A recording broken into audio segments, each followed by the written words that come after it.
Papa millionnaire voit babysitter enseigner langue des signes à son fils muet, il est stupéfait. Il y a des maisons si grandes, si parfaitement alignées avec les rêves de richesse que l'on imagine enfant, que lorsqu'on y entre pour la première fois, on ne sait plus très bien si l'on visite un lieu ou si l'on traverse un décor, comme si la vie avait déserté les lieux depuis longtemps, ne laissant que le marbre froid et les échos d'un bonheur éteint, et c'est précisément ce qu'on ressent en pénétrant dans la demeure de Gabriel Morel, magnate de la technologie, entrepreneur visionnaire, mais surtout, père d'un petit garçon que la vie a privé de voix, comme pour rappeler à cet homme comblé par la fortune que certaines choses, les plus essentielles, échappent à tout contrôle, à tout contrat, à tout plan. Il ne pleuvait pas ce matin-là, mais le ciel portait cette teinte laiteuse et étrangère qui donne à la lumière une consistance étrange, presque inquiétante, et c'est sous cette clarté diffuse que Clara frappa à la porte, une valise discrète dans une main, l'autre posée contre sa poitrine comme si elle cherchait à calmer son propre cœur, car elle savait que ce travail ne serait pas comme les autres, que cette famille-là, ou ce qu'il en restait, portait une douleur particulière, une forme de silence que même le bruit de l'argent ne pouvait couvrir. Gabriel ouvrit la porte sans un mot, vêtu d'un costume gris anthracite aussi lisse et distant que son regard, un homme taillé pour les chiffres, pour les décisions froides, mais que l'on sentait étrangement brisé derrière cette façade impeccable, comme si quelque chose ou quelqu'un avait un jour fendu ce marbre pour y laisser une fissure, fine mais profonde, que le temps ne parvenait pas à réparer. Il ne dit pas grand-chose, à peine un hochement de tête, une main tendue, une phrase courte. Vous êtes en avance. Suivez-moi. Le silence régnait dans la maison, un silence trop net, trop propre, comme s'il avait été installé là délibérément, et Clara, en marchant dans les couloirs bordés de tableaux abstraits et de meubles design, ressentit une forme de vertige, celui de se demander où était passée l'enfance dans ce palais glacé, où étaient les dessins griffonnés, les cris, les jouets abandonnés sur un tapis, tout était trop bien rangé, comme si rien ne vivait vraiment ici. Et puis, elle le vit. Léo. Assis en tailleur au sol, dans une pièce baignée d'une lumière douce venue d'une immense baille vitrée, l'enfant semblait appartenir à un autre monde, un monde intérieur où personne n'avait été invité depuis longtemps. Il ne leva pas la tête, ne réagit pas à sa présence, absorbé par une peluche qu'il faisait tourner lentement entre ses mains, ses yeux perdus dans une contemplation silencieuse, mais pas absente, non, plutôt une forme de concentration intense, comme si tout son univers s'était réduit à ce moment, à ce geste, à ce calme fragile.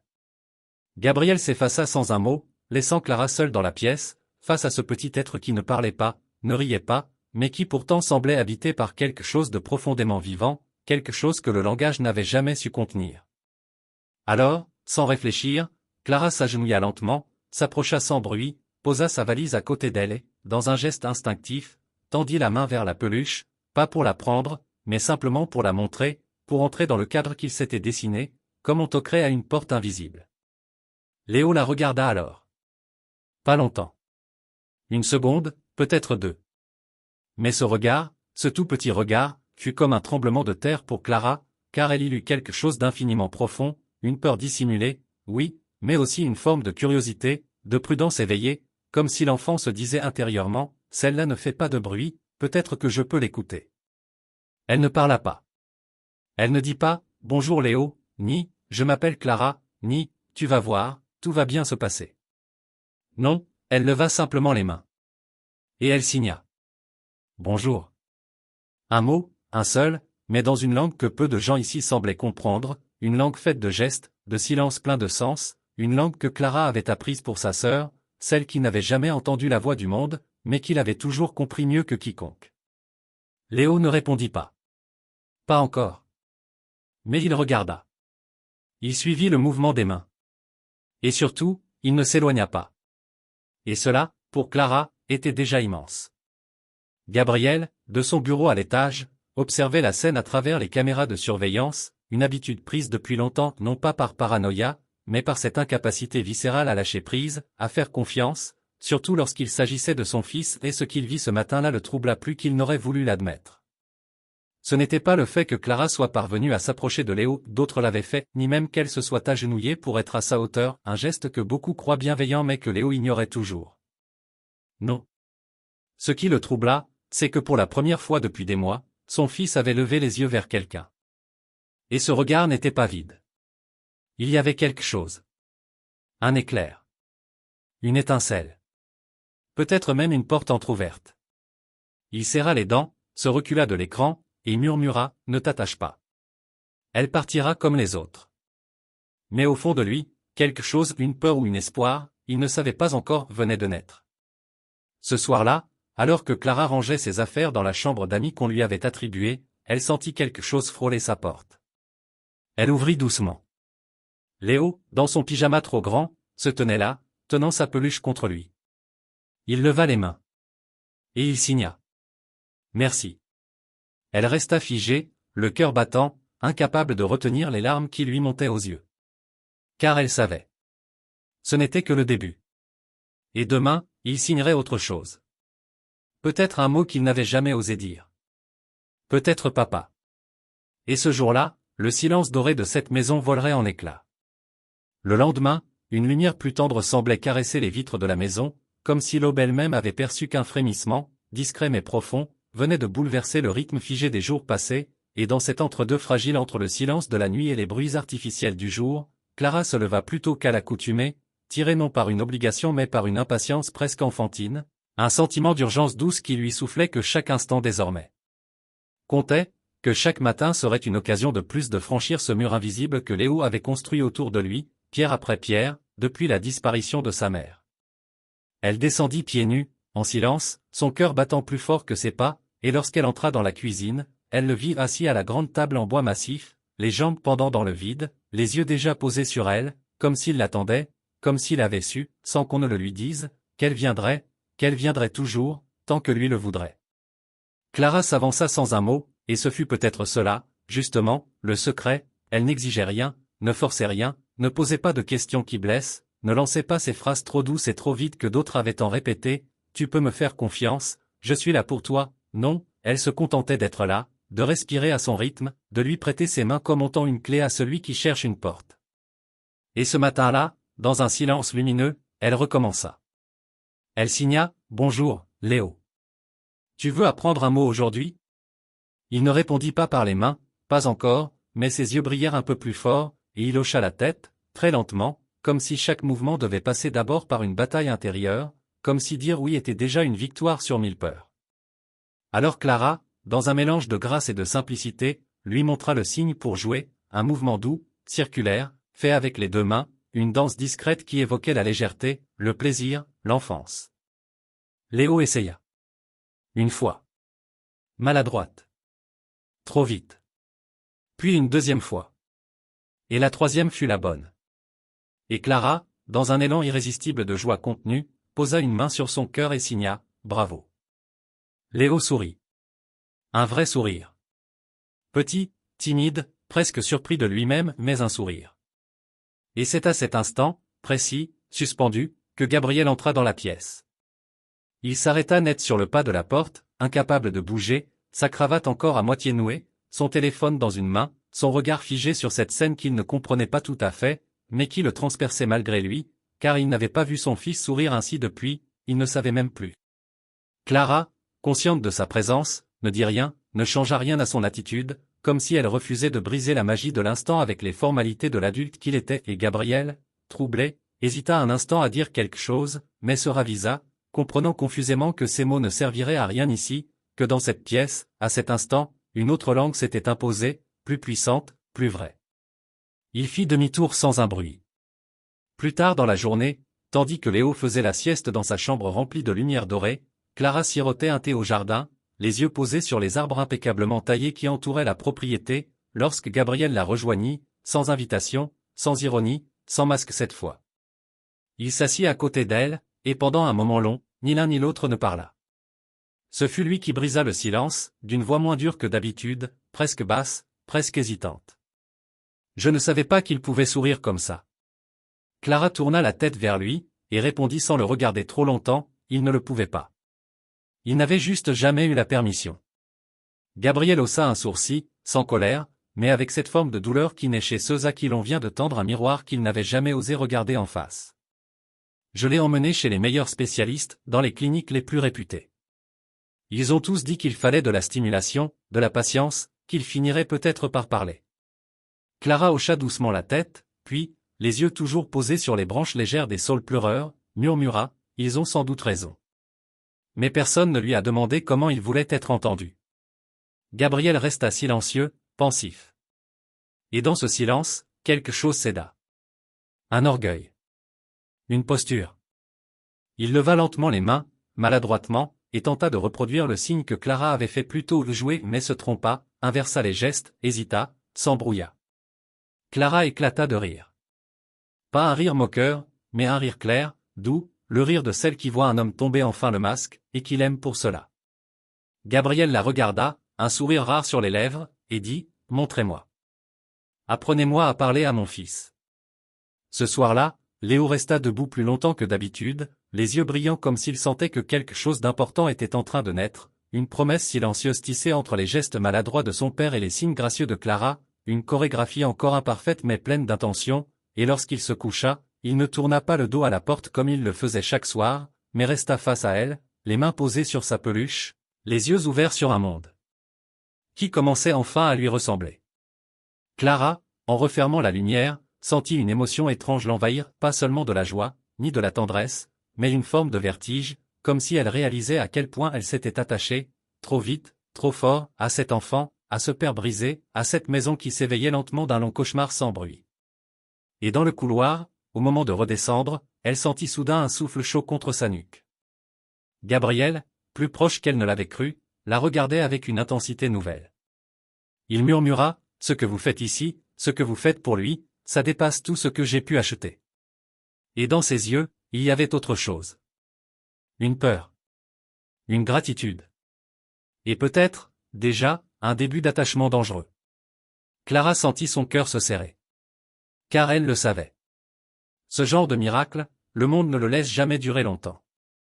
Il y a des silences qui emprisonnent, qui figent les gestes, qui isolent même au sein d'un foyer doré, mais il existe aussi d'autres silences plus rares, plus fragiles, presque sacrés, ceux qui naissent d'un lien naissant, de la patience offerte sans condition, de ces regards échangés où les mots deviennent superflus, et c'est précisément ce genre de silence qui, peu à peu, s'installait dans la vie Morel, non plus comme un mur entre les êtres, mais comme un écrin protecteur, un espace dans lequel Léo commençait enfin à s'épanouir, lentement, comme une fleur timide qui n'ose pas encore ouvrir ses pétales, mais qui sent que le sol sous ses racines est enfin prêt à l'accueillir.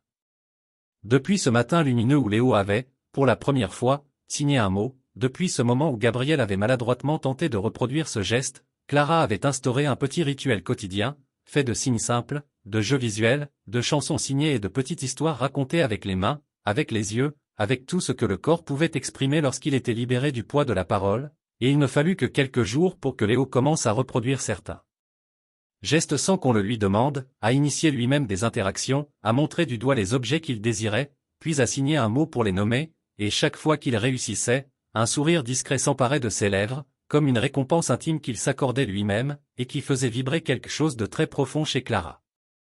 Gabriel, de son côté, n'était plus tout à fait le même homme.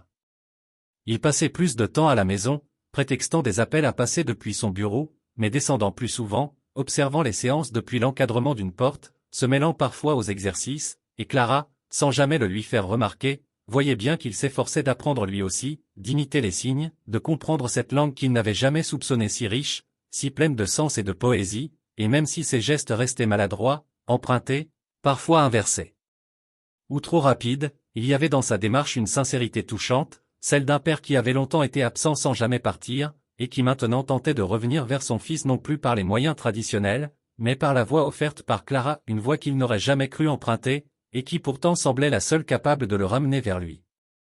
Un soir, alors que le soleil déclinait lentement derrière les collines et projetait une lumière orangée sur les murs immaculés du salon, Gabriel entra doucement dans la pièce où Clara et Léo terminaient une leçon ludique autour des animaux, et sans qu'elle ne l'y invite, il vint s'asseoir sur le tapis, à côté d'eux, et se mit à signer maladroitement le mot chat, en mimant les moustaches et les oreilles pointues, ce qui fit éclater Léo de rire. Un rire muet, bien sûr, mais si expressif, si intense dans son visage qu'il éclaboussa la pièce entière d'une joie presque irréelle, et Gabriel, surpris par la réaction de son fils, se mit à rire lui aussi, un rire franc, presque désarmé, qui fit monter des larmes aux yeux de Clara, car elle comprenait, au plus profond d'elle-même, que quelque chose de précieux venait de se passer, quelque chose que ni les millions de Gabriel ni les méthodes thérapeutiques les plus modernes n'auraient pu acheter ou déclencher.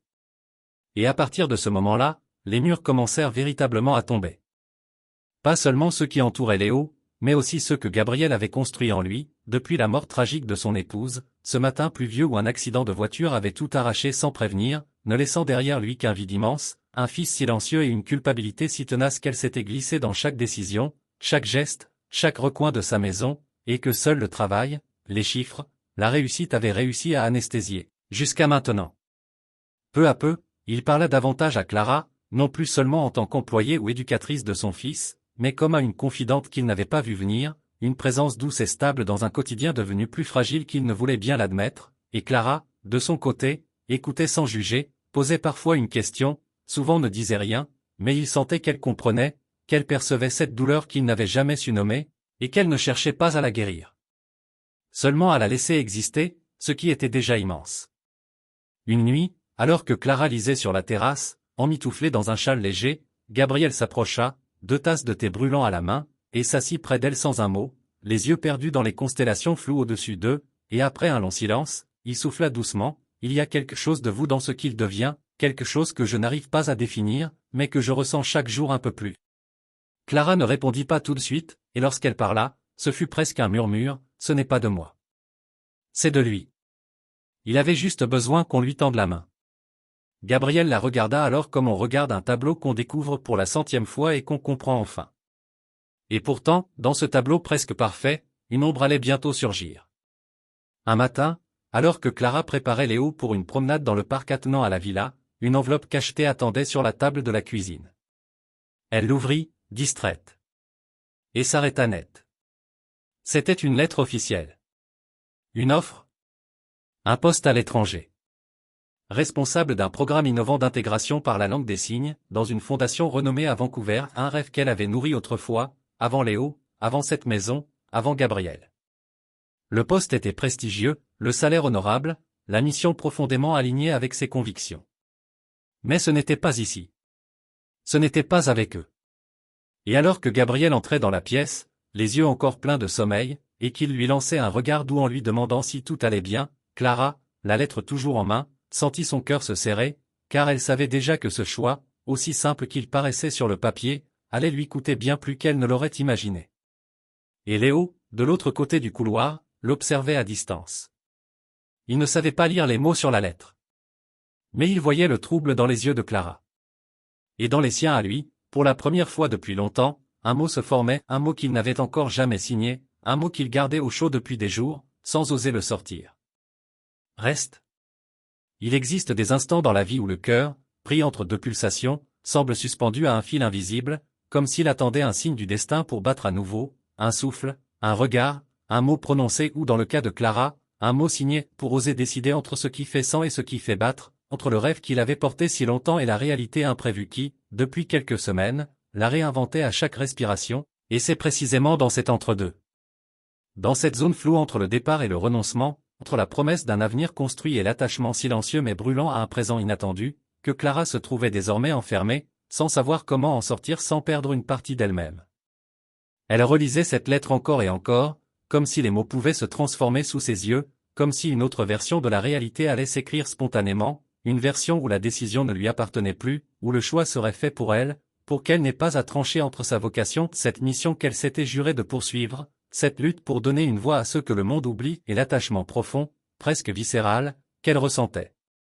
Désormais pour cet enfant qu'il avait accueilli sans un mot, mais dont chaque silence avait creusé une place dans son cœur, et pour cet homme, Gabriel, si froid au premier abord mais dont le regard, jour après jour, s'était mis à lui parler d'une douleur ancienne, d'un amour brisé, et d'une possible renaissance.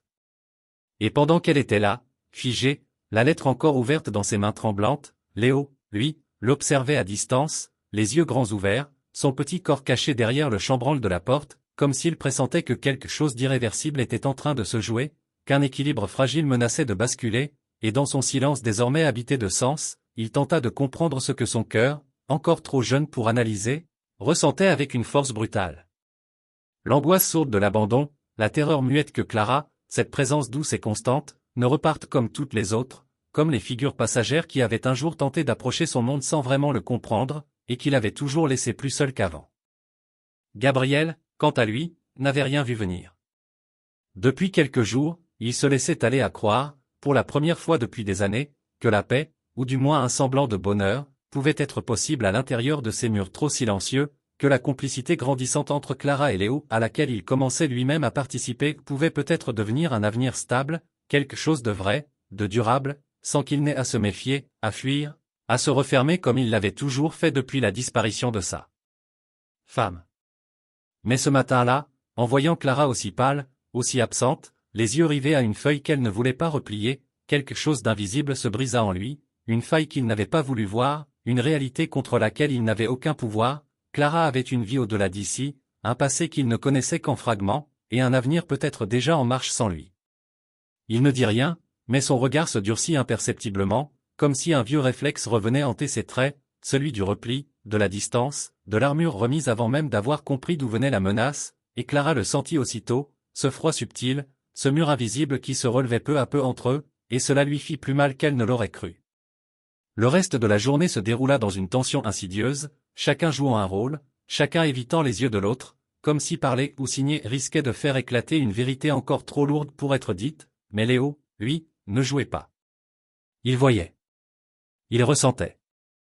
Et dans sa petite tête d'enfant, une idée commença à germer, une idée folle, une idée qui naissait non pas d'une logique adulte mais d'un instinct de survie affective. Il devait agir, il devait parler, pas avec sa bouche, pas avec des cris, mais avec ce qu'il avait appris de Clara, avec cette langue silencieuse qui, depuis des semaines, lui avait ouvert un monde nouveau, un monde où il avait enfin le droit d'exister. Ce soir-là, alors que Gabriel travaillait dans son bureau, la porte entr'ouverte met son esprit ailleurs, et que Clara s'apprêtait à refermer ses valises car oui, elle avait décidé de partir, du moins en apparence, du moins pour l'instant, du moins parce qu'elle ne savait plus comment rester sans s'écrouler. Léo s'introduisit discrètement dans le grand salon, là où le piano de sa mère dormait sous une fine couche de poussière. Il grimpa maladroitement sur le tabouret, tendit les doigts vers les touches, mais ne joua pas. Il leva les mains. Et il commença à signer. Des mots qu'il avait appris.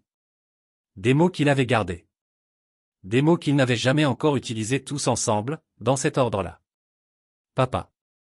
Clara. Aimer. Famille. Pas partir. Clara, alertée par le bruit feutré du banc déplacé, entra dans la pièce, les yeux déjà humides, et vit ce petit garçon, si droit, si déterminé, utiliser cette langue qu'elle lui avait offerte comme un cri du cœur, un cri sans voix mais qui résonnait si fort en elle qu'elle chancela.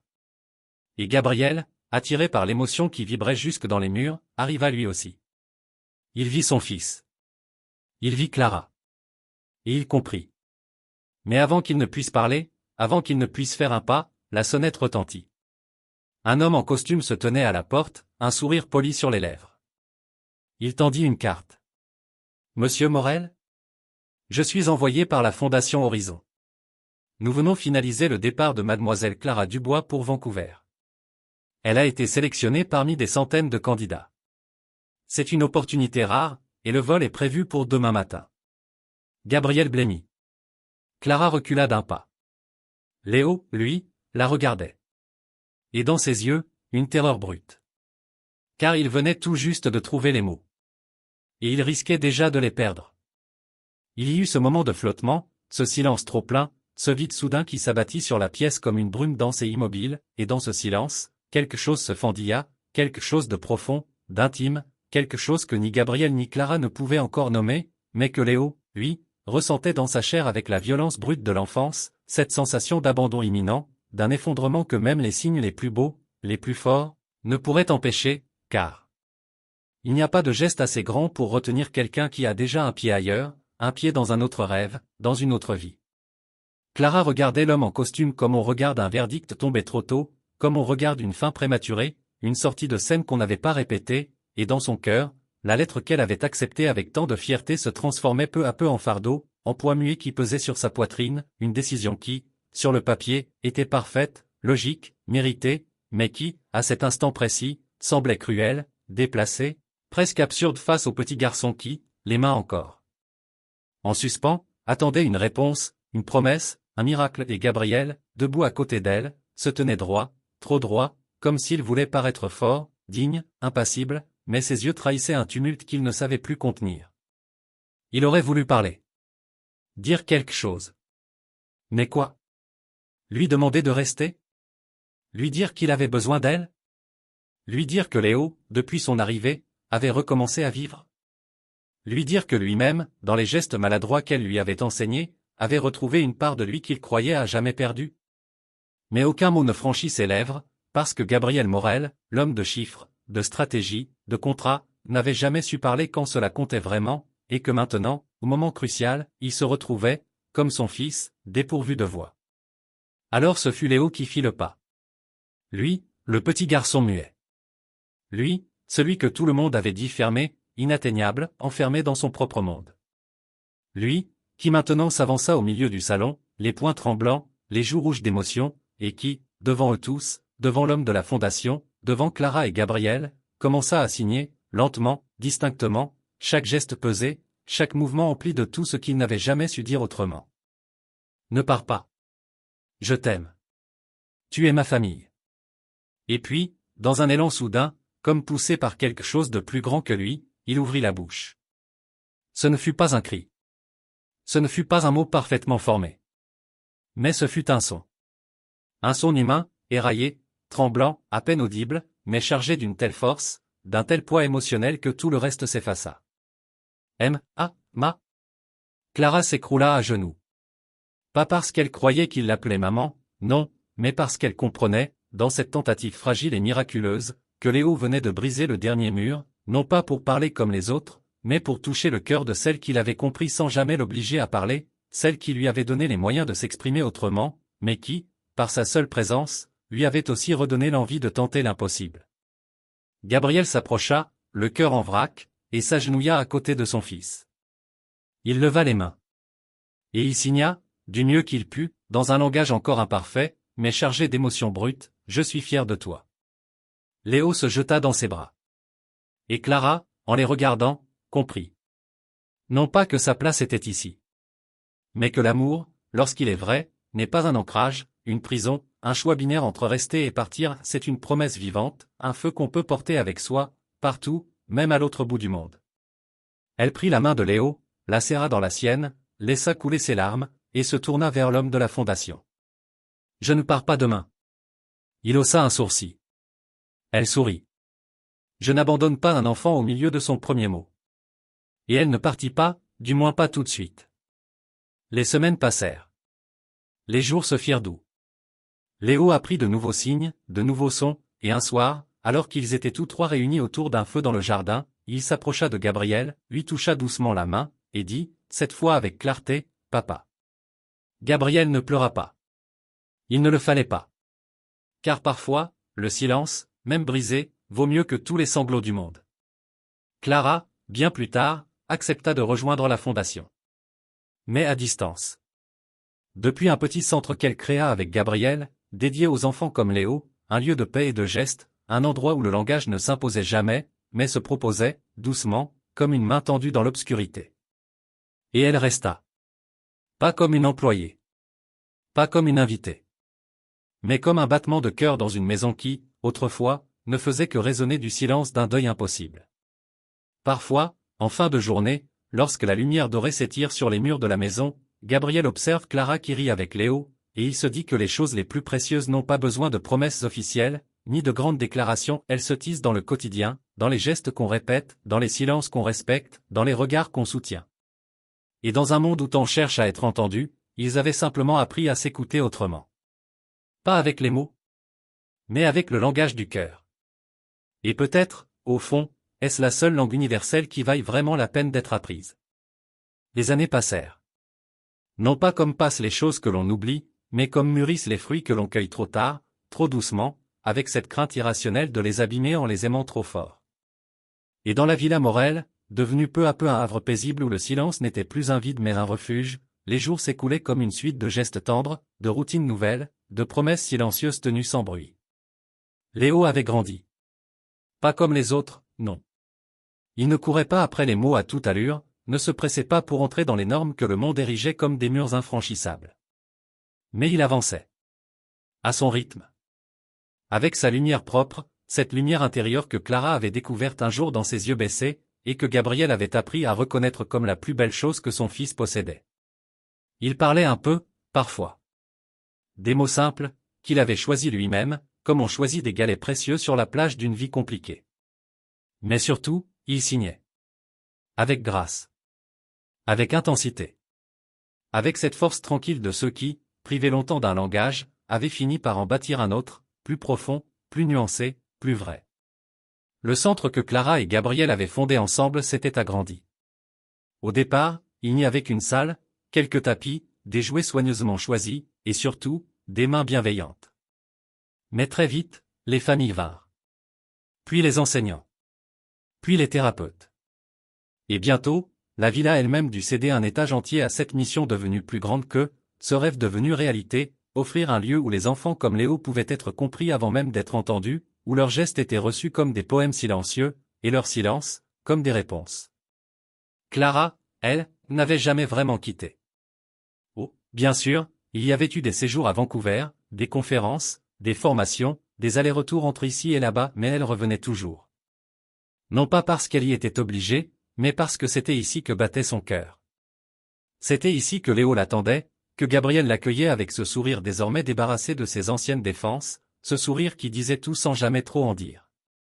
Leur relation ne fut jamais un conte de fées. Il n'y eut pas de mariage en grande pompe, pas de bague étincelante annoncée dans les journaux, pas de mots trop grands. Mais il y eut des gestes. Des attentions. Des silences partagés au coin du feu. Des livres lus à deux voix. Des matins calmes où l'on se comprend d'un regard. Et c'était suffisant. Un jour, alors qu'il fêtait les 6 ans du centre, Léo fit un discours. Il ne le lut pas. Il ne le chanta pas. Il le signa. Debout sur une petite estrade décorée de ballons bleus et jaunes, il leva les mains, regarda la foule avec ce calme qui était le sien, et remercia. Pas seulement pour l'aide, pas seulement pour les leçons.